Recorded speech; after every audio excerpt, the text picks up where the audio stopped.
ஓம் சாந்தி. அவ்யக்த முரளி 2-10-1981. முரளியின் தலைப்பு: எப்பொழுதும் சந்திப்பின் ஊஞ்சலில் ஆடுவதற்கான ஆதாரம். இன்று உலகின் நாலாபுறங்களிலும் நினைவில் இருக்கும் குழந்தைகளை பாப்தாதா சாக்காரம் மற்றும் ஆக்காரத்தில் நேரெதிரில் பார்த்து கொண்டே அவர்களுடைய நினைவிற்கு பிரதிபலனாக பல கோடி மடங்கு அன்பு நினைவுகளை கொடுத்து கொண்டிருக்கிறார். சிலர் உடலால், சிலர் மனதால் சந்திக்க வேண்டும் என்ற ஒரே எண்ணத்தில் ஒருவரின் நினைவிலேயே நிலைத்திருக்கிறார்கள். பாப்தாதாவோ கஜானாக்களை ஏற்கனவே கொடுத்து விட்டார். சாக்கார பாபா மூலமாக மற்றும் ஆக்கார அவ்யக்த ரூபம் மூலமாக அனைத்து கஜானாக்களின் அதிபதிகளாக உங்களை ஆக்கிவிட்டார். எப்பொழுது அனைத்து கஜானாக்களின் அதிபதியாக ஆகிவிட்டீர்களோ இன்னும் மிச்சம் வேற என்ன இருக்கிறது? ஏதாவது இருக்கிறதா? பாப்தாதாவோ எஜமானர்களுக்கு சலாம் வணக்கம் செய்வதற்காக வந்திருக்கிறார். பார்க்கும் பொழுது மாஸ்டராக ஆகியே விட்டீர்கள். இன்னும் மிச்சம் என்ன இருக்கிறது? கேட்பதின் கணக்கை போட்டு பாருங்கள் மற்றும் கூறுபவரின் கணக்கையும் பாருங்கள். அளவற்று கேட்டுவிட்டீர்கள், அளவற்று கூறிவிட்டோம். கேட்டு கேட்டு கூறுபவர்களாகவும் ஆகிவிட்டீர்கள். அப்படியானால் மற்றவர்களுக்கு கூறுபவர்கள் என்ன கேட்க வேண்டும்? உங்களுடைய பாடலே இருக்கிறது. அனுபவத்தின் பாடலை பாடுகிறீர்கள். என்ன அடைய வேண்டுமோ அதை அடைந்து விட்டோம். இன்னும் அடைவதற்கு மிச்சம் என்ன இருக்கிறது? இது யாருடைய பாடல்? பிரம்மா பாபாவினுடையதா அல்லது பிராமணர்களின் பாடலாகவும் இருக்கிறதா? உங்களுடைய பாடல் இதுதான் இல்லையா? எனவே தந்தையும் இன்னும் செய்ய வேண்டிய வேலை மிச்சம் என்ன இருக்கிறது என்று கேட்கிறார். தந்தை உங்களில் நிரம்பிவிட்டார், மேலும் நீங்கள் தந்தையில் நிரம்பிவிட்டீர்கள். எப்பொழுது நிரம்பிவிட்டீர்களோ மிச்சம் என்ன பாக்கி இருக்கிறது? நிரம்பிவிட்டீர்களா அல்லது நிரம்பிக் கொண்டிருக்கிறீர்களா? என்ன சொல்வது? நிரம்பிவிட்டீர்களா அல்லது நிரம்பிக் கொண்டிருக்கிறீர்களா? நதி மற்றும் கடலின் சந்திப்போ நடந்தே விட்டதுதான் இல்லையா? நிரம்புவது என்றால் சந்திப்பது. அப்படி சந்தித்து விட்டீர்கள் இல்லையா? கடல் கங்கையை விட்டு விலகி தனியாக இல்லை மற்றும் கங்கை கடலை விட்டு விலகி தனியாக இல்லை. கங்கை மற்றும் கடலின் அழியாத சந்திப்பு. நிரம்பிவிட்டார்கள் என்றால் சமமாக ஆகிவிட்டார்கள். சமமாக ஆகுபவர்களுக்கு பாப்தாதாவும் அன்பின் வாழ்த்துக்களை கூறுகிறார். இந்த தடவை பாப்தாதா பார்ப்பதற்கு மட்டும் வந்திருக்கிறார். எஜமானர்களின் கட்டளையை ஏற்றுக்கொண்டு சந்திப்பதற்காக வந்துவிட்டோம். எஜமானர்களிடம் முடியாதென்று சொல்ல முடியாது. ஆக வந்தேன் ஐயா என்ற பாடத்தை படித்து வந்துவிட்டோம். அதே போல் நீங்களும் தான். பாப்தாதா தொடக்க காலத்திலிருந்தே நீங்களும் அந்த மாதிரி ஆகுங்கள் என்ற வரதானத்தை தான் கொடுத்து கொண்டே இருக்கிறார். எண்ணம் மற்றும் சொரூபம் இரண்டிலும் நீங்கள் அதே போல் ஆகுக என்ற வரம் பெற்றவர்கள். தர்மம் மற்றும் கர்மம் இரண்டிலும் அதே போல் ஆகுக என்ற வரம் பெற்றவர்கள். அந்த மாதிரி வரம் பெற்றவர்கள் எப்பொழுதும் நெருக்கம் மற்றும் சமநிலையின் அனுபவியாக இருப்பார்கள். பாப்தாதா அந்த மாதிரி நெருக்கமான மற்றும் சமமான குழந்தைகளை பார்த்து மகிழ்ச்சி அடைகிறார். அமிர்த வேளையில் தொடங்கி நாளின் முடிவு நேரம் வரை ஒரே ஒரு வார்த்தையை மட்டும் தர்மம் மற்றும் கர்மத்தில் கொண்டு வந்தீர்கள் என்றால் எப்பொழுதும் சந்திப்பின் ஊஞ்சலில் ஆடிக்கொண்டே இருப்பீர்கள். அந்த சந்திப்பின் ஊஞ்சலில் இயற்கை மற்றும் மாயா இரண்டுமே உங்களுடைய ஊஞ்சலை ஆட்டுபவர்களாக வேலைக்காரர்களாகி விடுவார்கள். அனைத்து கஜானாக்கள் உங்களுடைய இந்த உயர்ந்த ஊஞ்சலின் அலங்காரமாகிவிடும். சக்திகளை, குணங்களை கடின முயற்சி செய்து தாரணை செய்ய வேண்டியதாக இருக்காது. ஆனால் இவை உங்களுடைய அலங்காரமாகி உங்களின் எதிரில் இயல்பாகவே தந்தை மற்றும் உங்களின் சந்திப்பென்ற ஊஞ்சலில் சமநிலையில், அதாவது நிரம்பியவர்களாக இருப்பீர்கள். அந்த மாதிரி ஊஞ்சலில் எப்பொழுதும் ஆடுவதற்கான ஆதாரம் தந்தைக்கு சமமான நிலை என்ற ஒரே வார்த்தைதான். சமமாக இல்லை என்றால் தன்னுள் நிரப்பிக்கொள்ள முடியாது. ஒருவேளை அவ்வாறு நிரப்பத் தெரியாதென்றால் சங்கம யுகத்தை இழந்தீர்கள். ஏனென்றால் சங்கம யுகம்தான் நதி மற்றும் கடல் ஒன்றர கலப்பதற்கான சந்திப்பாகும். சந்திப்பு என்றால் நிரப்பிக் கொள்வதாகும். சந்திப்பை செய்ய வேண்டும். அப்படியானால் அவ்வாறு நிரப்பிக்கொள்ள தெரியுமா? சந்திப்பை செய்யவில்லை என்றால் என்ன செய்கிறீர்கள்? குழப்பம் செய்கிறீர்கள். ஆக ஒன்று சந்திப்பு, இல்லை என்றால் குழப்பம். பிரச்சனை, குழந்தைகள் தனியாக இருக்கிறேன் என்று கூறுகிறார்கள். ஆனால் தனியாக ஆகவே கூடாதென்று தந்தை கூறுகிறார். எதை தனிமை என்று கூறுகிறீர்களோ அதிலேயும் உடனிருக்கிறார். சங்கம யுகமே இணைந்திருப்பதற்கான யுகம். தந்தையிடமிருந்தோ பிரிந்து தனியாக ஆக முடியாதுதான் இல்லையா? நிரந்தரமான துணைவனாவார். மற்றபடி சின்னஞ்சிறு குழந்தைகள் பிரச்சனையில் மாட்டிக்கொள்கிறார்கள். பிரச்சனைகளும் ஒன்றல்ல, அநேகம் இருக்கின்றன. சந்திப்பு ஒன்று மற்றும் பிரச்சனைகள் அநேகம். சந்திப்பில் இருந்தீர்கள் என்றால் பிரச்சனைகள் முடிவடைந்துவிடும். இப்பொழுதோ நிரம்பிய நிலையில் பிராப்தி அடைந்தவராக ஆகுங்கள். அற்ப காலத்து பிராப்திக்கு முடிவு கட்டி சம்பன்ன நிலையின் நிரம்பிய பிராப்தியை அனுபவத்தில் கொண்டு வாருங்கள். நல்லது.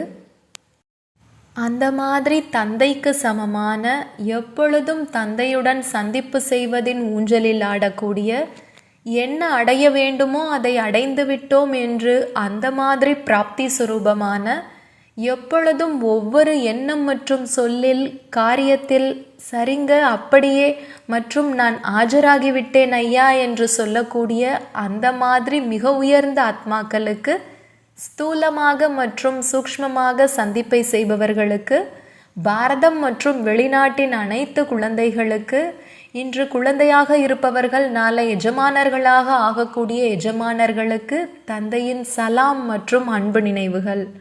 கூடவே உயர்ந்த ஆத்மாக்களுக்கு நமஸ்காரம். பார்ட்டிகளுடன் சந்திப்பு, கர்நாடகா மண்டலம். நீங்கள் அனைவரும் எப்பொழுதும் சாட்சி நிலையில் நிலைத்திருந்து ஒவ்வொரு காரியத்தையும் செய்கிறீர்களா? யார் சாட்சியாகி காரியம் செய்கிறாரோ அவர்களுக்கு இயல்பாகவே தந்தையின் துணையின் அனுபவம் ஆகிறது. சாட்சியாக இல்லை என்றால் தந்தையும் துணைவனாக இல்லை. எனவே எப்பொழுதும் சாட்சி நிலையில் நிலைத்திருங்கள். தன்னுடைய உடலிலிருந்தும் சாட்சியாக இருக்க வேண்டும்.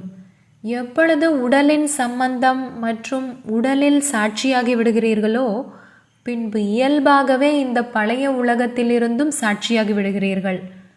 பார்த்து கொண்டும் தொடர்பில் வந்து கொண்டும் எப்பொழுதும் விலகியிருப்பவராகவும் அன்பானவராகவும் இருப்பீர்கள். இந்த நிலைதான் சகஜயோகியின் நிலையை அனுபவம் செய்விக்கும். அப்படி எப்பொழுதும் சாட்சியாக இருப்பது என்ற இதைதான் உடன் இருந்து கொண்டும் ஒட்டாமல் இருப்பதென்று சொல்லுவது. அப்படியானால் எப்பொழுதும் அந்த நிலையில் நிலைத்திருக்கிறீர்களா? எந்த விதமான மாயாவின் தாக்குதலும் இருக்கக்கூடாது. தந்தைக்கு பலியாகுபவர்கள் மாயாவின் தாக்குதலிலிருந்து எப்பொழுதும் பாதுகாப்பாக இருப்பார்கள். பலியாகுபவர்கள் மேல் தாக்குதல் இருக்க முடியாது. அப்படிதான் இல்லையா? எப்படி முதல் வாய்ப்பு கிடைத்திருக்கிறது, அதே போல் பலியாவதிலும் மற்றும் மாயாவின் தாக்குதலிலிருந்து விலகியிருப்பதிலும் முதல் எண்ணில் இருக்க வேண்டும். முதல் என்பதின் அர்த்தமே வேகமாக செல்வது. அப்படி இந்த நிலையில் எப்பொழுதும் முதலில் இருப்பவர் எப்பொழுதும் குஷியாக இருங்கள், எப்பொழுதும் அதிர்ஷ்டசாலியாக இருங்கள். எப்படி தந்தையின் குணங்களை வர்ணனை செய்கிறீர்கள், அதே போல் தன்னுள்ளும் அந்த அனைத்து குணங்களை அனுபவம் செய்கிறீர்களா? எப்படி தந்தை ஞானக்கடல் சுகத்தின் கடலாக இருக்கிறாரோ அதே போலவே தன்னிலும் ஞானஸ்வரூபம் சுகஸ்வரூபமாக அனுபவம் செய்கிறீர்களா? ஒவ்வொரு குணத்தின் அனுபவம், வர்ணனை மட்டுமில்லை, ஆனால் அனுபவம் இருக்க வேண்டும். எப்பொழுது சுகஸ்வரூபமாக ஆகிவிடுகிறீர்களோ அப்பொழுது சுகஸ்வரூப ஆத்மா மூலமாக சுகத்தின் கிரணங்கள் உலகத்தில் பரவும். ஏனென்றால் நீங்கள் மாஸ்டர் ஞான சூரியன் ஆவீர்கள். எப்படி சூரியனின் கிரணங்கள் முழு உலகிலும் செல்கிறதோ அதேபோல் ஞான சூரிய குழந்தைகள் உங்களுடைய ஞானம், சுகம், ஆனந்தத்தின் கிரணங்கள் அனைத்து ஆத்மாக்கள் வரை சென்றடையும். சொல்வது கேட்பதையோ மிகவும் அதிகம் செய்தாகிவிட்டது. இப்பொழுது அனுபவத்தை அதிகரியுங்கள். சொல்வதென்றால் சொரூபமாவது, கேட்பதென்றால் சொரூபமாவது. எப்பொழுதும் குஷியின் கஜானாக்களுடன் விளையாடுபவர்கள்தான் நீங்கள் இல்லையா? குஷியும் ஒரு கஜானா. அந்த கஜானா மூலமாக அநேக ஆத்மாக்களை அனைத்தும் நிறைந்தவர்களாக ஆக்க முடியும். விசேஷமாக இன்றைய நாட்களில் இந்த கஜானாவின் அவசியம் இருக்கிறது. மற்ற அனைத்தும் இருக்கிறது, ஆனால் குஷி இல்லை. உங்கள் அனைவருக்கும் குஷியின் சுரங்கமே கிடைத்திருக்கிறது. எண்ணிலடங்கா கஜானாக்கள் கிடைத்திருக்கின்றன. குஷியின் கஜானாவிலும் பல வகைகள் இருக்கின்றன. சில நேரம் சில விஷயத்தின் குஷி மற்றும் சில நேரம் வேறு சில விஷயத்தின் குஷி இருக்கிறது. சில நேரம் குழந்தைத்தனத்தின் குஷி என்றால் சில நேரம் எஜமானத்தன்மையின் குஷி இருக்கிறது. எத்தனை விதமான குஷியின் கஜானா கிடைத்திருக்கிறது! அவற்றை வர்ணனை செய்தே மற்றவர்களையும் அனைத்தும் நிரம்பியவர்களாக ஆக்க முடியும். எனவே இந்த பொக்கிஷங்களை எப்பொழுதும் நிலைத்து வைத்துக் கொள்ளுங்கள் மற்றும் எப்பொழுதும் கஜானாக்களின் அதிபதியாகுங்கள். எப்பொழுதும் தந்தை மூலமாக கிடைத்திருக்கும் சக்திகளை காரியத்தில் ஈடுபடுத்தி கொண்டே இருங்கள். தந்தையோ சக்திகளை கொடுத்து விட்டார், இப்பொழுது அவற்றை காரியத்தில் கொண்டு வாருங்கள்.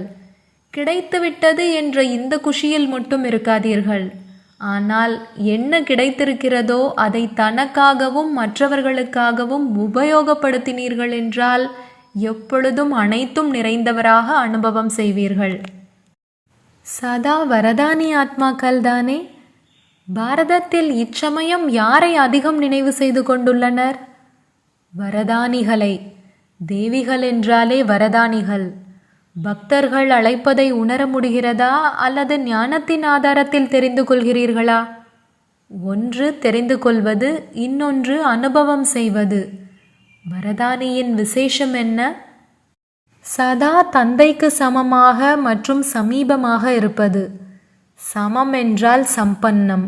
இப்படி சம்பன்னமாக இருப்பவர்தான் சதா வரதானியாக இருப்பார். நல்லது. வரதானம் காரணத்தை நிவாரணத்தில் மாற்றம் செய்து எப்பொழுதும் முன்னேறிச் செல்லக்கூடிய சக்தி சுரூபமானவர் ஆகுக. ஞான மார்க்கத்தில் எவ்வளவு முன்னேறிச் செல்வீர்களோ அந்தளவு மாயா பற்பல ரூபங்களில் சோதனை செய்வதற்கு வரும்.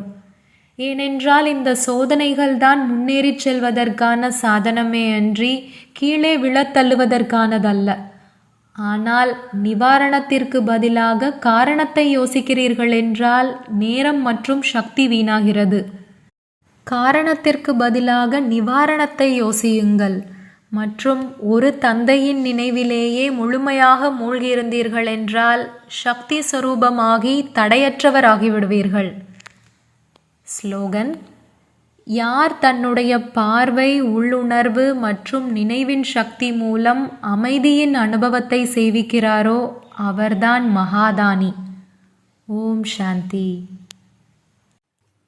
तुम बच्चों को तो सर्विस करनी है, जो बाबा कहते हैं सबको ये बताओ कि देखो तुम्हारा एम एंड ऑब्जेक्ट ये है, एक गीता है बगैर, ये राजयोग है ना बच्चे। कैसे है राजयोग? बिल्कुल सहज है कि बाप को याद करो तो ये वैसा मिलेगा तुमको। ओम शांति।